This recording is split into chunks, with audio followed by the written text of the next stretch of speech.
दोस्तों, आज practice set 10 number दे रहे हैं बीएसएससी का। और इसकी क्वेश्चन में पूरे के पूरे 25 क्वेश्चन के हैं। आप इस पूरे के क्वेश्चन को देखिए, समझिए, लगाइए। और कल के लिए समाचार तो ठीक ही होगा। कल आपने दिवाली मनाया, अच्छा बात है। और आप लोग ठीक ठाक होंगे, तो मैं भगवान से कामना करता हूँ। ओके, तो हम लोग देखते हैं क्वेश्चन पे। क्वेश्चन क्या कर रहा है? कह रहा है कि 1 केजी चीनी के मूल्य को 34% से बढ़ाया जाता है। मतलब पहले ये कुछ प्रतिशत होगा। 1 किलोग्राम चीनी के मूल्य को 34% से बढ़ाया जाता है तो कीमत 51 रुपया बढ़ जाती है। 34% से बढ़ाया जाता है तो कीमत कितना बढ़ जाती है? 51 रुपया बढ़ जाती है। तो चीनी का प्रतिशत किलोग्राम नया मूल्य क्या है? नया मूल्य मतलब 100 रुपया पहले चीनी मिलता था तो बढ़ाया गया 34%, तो ये कितना हो गया? 134 रुपया। तो ये नया मूल्य है। ये क्या मूल्य है? ये नया मूल्य हो गया आपका। ये पुराना मूल्य हो गया, पुराना मूल्य। तो आपको ये समझना है कि 34% कितने के बराबर है? 51 के बराबर है। जब 34% बढ़ा है तभी तो 51 रुपया बढ़ गया है। यहाँ पर ध्यान दीजिए, जब 34% बढ़ा है तभी तो 51 रुपया बढ़ गया है। तो इसलिए 34% 51 का है, तो 1% आप निकाल लीजिए तो क्या हो जाएगा? 51/34। 17 दूना 34, 17 तिया 51। अब आपका 1% तो बढ़ा हुआ कितना मूल्य है? तो 100% को ले लिया है, 100% यानी 1%। तो बढ़ा हुआ मूल्य कितना है? 34। तो 34 निकालेंगे। बढ़ा हुआ मूल्य या नया मूल्य, बढ़ा हुआ मूल्य यानी नया मूल्य 3/2 गुने आपका 134। तो इसको काट देते हैं। 6 दूना 12, 7 दूना 14 हो जाएगा 3 गुने 67। अब आपका 7 के 21 के एक हाथ में 2, 6 18, 20, यानी 7 के 21 के एक हाथ में आपका 2, 6 18, 19। बढ़ा हुआ मूल्य आपका इतना रुपया। ओके, नेक्स्ट क्वेश्चन को देखते हैं। पी और क्यू का भार 12:10 के अनुपात में है। क्यू का भार 25% से बढ़ जाता है एवं पी तथा क्यू का कुल भार 50% से बढ़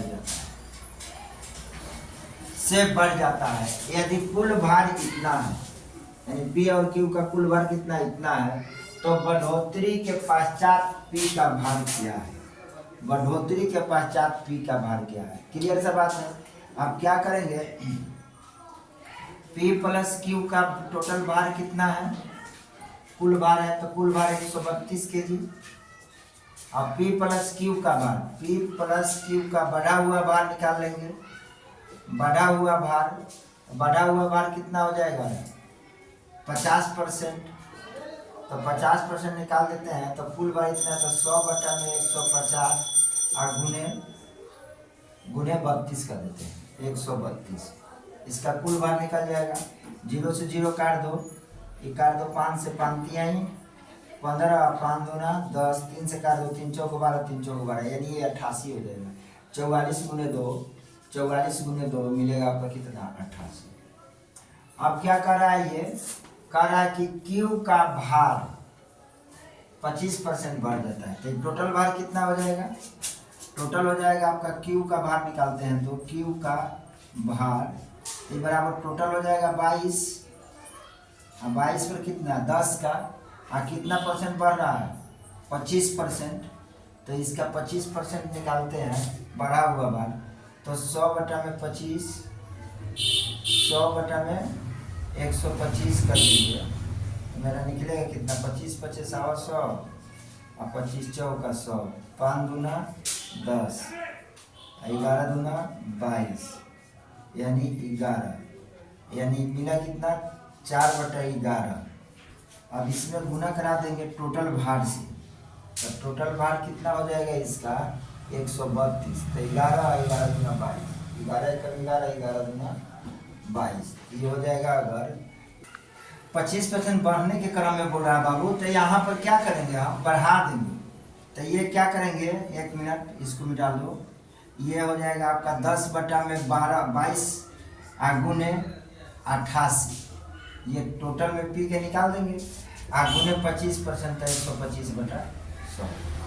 अब ये सिंपल से निकल जाएगा, पी का मान 24 22 दूना 22 चौक 88, 10 दाइना 100, और यहाँ काट लो 22 चौक 88, 10 दाइना 100। अब इसको काटो 5 दूना 10, अब 5 से 5 दूना 10, 5 से 25, इसके काट दो 2 दूना 4, ये कितना हो जाएगा आपका 2 गुने 25, यानी आपका 50 आ जाएगा। अब कह रहा है क्या कि बढ़ने के पश्चात बढ़ गया, अब बढ़ने के पश्चात इसका भार कितना होगा यही पूछ रहा है।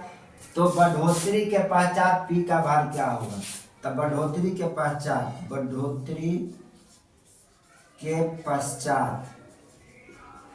पी का भार बराबर हो जाएगा आपका कितना, इसमें दिया हुआ है 88 132 ना है जी, टोटल कितना है कुल 132 है, तो 132 माइनस 50 बराबर 2 के 2, यहाँ क्या होगा 13 8 5 13, 2 के 2 13 8 5 13 यानी 82 हो जाएगा, 82। ये आपका क्या हो जाएगा आंसर हो जाएगा। ओके, एक स्कूटर P से Q 40 किलोमीटर की गति से जाती है, Q से P 30 किलोमीटर की गति से चलता है, तो यह स्कूटर की औसत गति क्या होगी। तो स्कूटर की औसत गति के लिए लगा लेंगे, औसत गति बराबर क्या होता है, औसत गति बराबर होगा 2xy बटा में x प्लस y, यानी 2 गुने 30, 2 गुने 40 गुने 30, 40 गुने 30 बटा में 30 प्लस 40, ये आपका आ जाएगा कितना 2 गुने 40 गुने 30 बटा में 70, 40 30 70 जा भी रहा, 0 से 0 काट देंगे, 4 दूना 8, 4 दूना 8, अच्छा 8 3 के 24, 240 बटा 7, 7 3 का 21, 21 3 7 चौक 28, 2 2 20, 7 दूना 14, 7 दूना 14, 6 7 8 56, यानी लगभग इतने आपकी औसत गति किलोमीटर हो जाएगा पर आवर। ये आपका आंसर हो जाएगा। नेक्स्ट बोल रहा है का यदि संख्या में 97, यदि संख्या में ये क्या है 97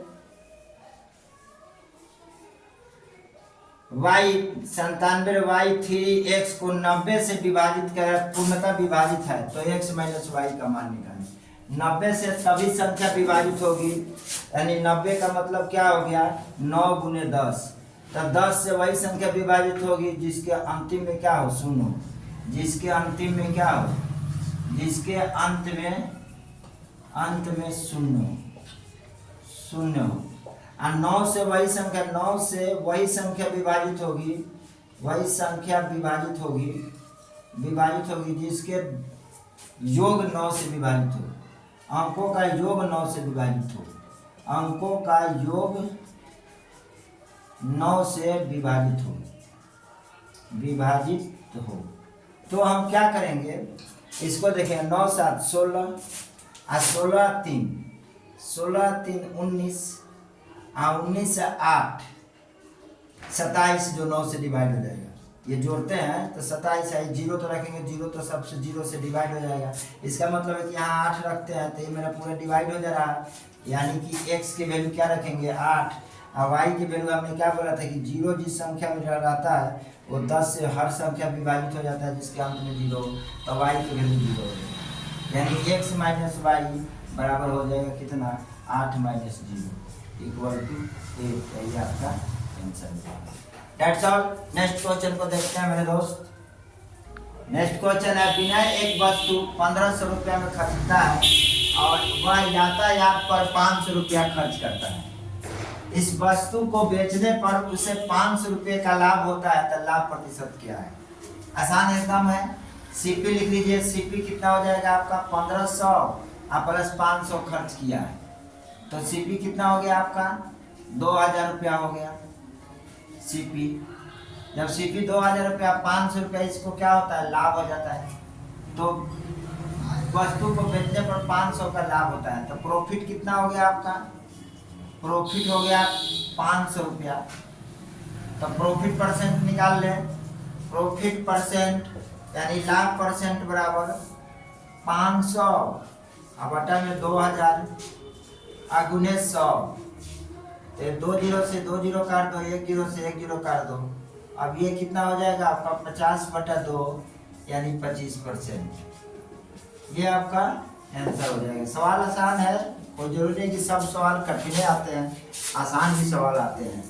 समझ में आया? इसको अनदेखा ना करके चलिए, सबको लगाइए, क्योंकि हर सवाल का वेटेज समान होता है। 2 पाइप पी और P2 खाली टंकी को क्रमशः 6 घंटे और 8 घंटे में भर सकते हैं। पाइप P3 उस संपूर्ण रूप से भरी हुई टंकी को 16 घंटे में खाली कर सकता है। सबसे पहले दोनों पाइप P और Q को खोल दिया जाता है तथा 3 घंटे बाद पाइप P को भी खोला जाता है। टंकी कितने समय में संपूर्ण रूप से भर जाएगा? तो देखिए, भरने वाला पाइप कौन कौन सा है? P है, P1 है और P2 है। ये भरने वाला पाइप है, प्लस करो। अब P3 है जो खाली करने वाला पाइप है, इसको माइनस कर दो सीधा सा रेशियो में। ये ले लो टाइम, इधर टाइम हो जाएगा कितने में, तो 6 में और ये 8 में, और ये कितना में कर रहा है, ये 48 में कर, कितना में कर रहा है, ये 16 घंटे में कर रहा है। 3 घंटे बाद फिर संपूर्ण पर खाली कर देता है। 16 घंटे में इसको क्या कर लेगा, ये खाली कर देता है। 16 घंटे, ये तीनों का एलसीएम निकालिएगा तो आपको आएगा 48। 8 छक, यहाँ पे क्षमता निकाल लीजिए पहले की तरह। 8 छक 48, 8 छक 48, 48। अब कह रहा है कहा कि टोटल काम कितना है इसका, 48 है। यहाँ पर बना लीजिए 48 है, और ये 8 अच्छे 14 के क्षमता से 3 घंटा चल रहा है। इसके बाद में तीसरा पाइप भी खुल जाता है। तो 8 6 14 में से 3 घटा था 11, 14 माइनस 3, तीसरा पाइप भी खुल जाता है गुने 3। तब चलो तो यहाँ 42, 48 माइनस 42 कर दो, इसको इधर ला दो तो बराबर हो जाएगा कितना, 11T। अब ये कितना हो जाएगा 6/11 = T। इतना समय में संपूर्ण भरेगा, ठीक है। ये आंसर आपका होगा। नेक्स्ट क्वेश्चन को देखते हैं। एक राशि पर 40 वर्षों का के लिए प्राप्त किया गया साधारण ब्याज राशि का 4/5 है, यानी राशि का 4/5 है। साधारण ब्याज है तो ब्याज की वार्षिक दर क्या होगी, यानी साधारण ब्याज यानी सिंपल इंटरेस्ट राशि का 4/5 है, यानी 4/5। ठीक है, इसको नीचे कर लो तो SI/P = क्या होगा, 4/5। यानी कहने का मतलब क्या है कि 4 रुपया SI है, 5 रुपया प्रिंसिपल है। तो आप रेट निकालना चाहते हैं तो दर बराबर क्या होगा, दर बराबर होगा कि ब्याज गुने 100। तो ब्याज कितना है, ब्याज गुने 100 यानी 4 गुने 100 अब बटा में मूलधन गुने दर, तो मूलधन गुने समय, तो 5 गुने 40, 10 चौका 40, 10 दहिया 100 अब 5 दूना 10, यानी रेट आपका दर आ जाएगा 2%। ये आपका आंसर हो जाएगा। ओके।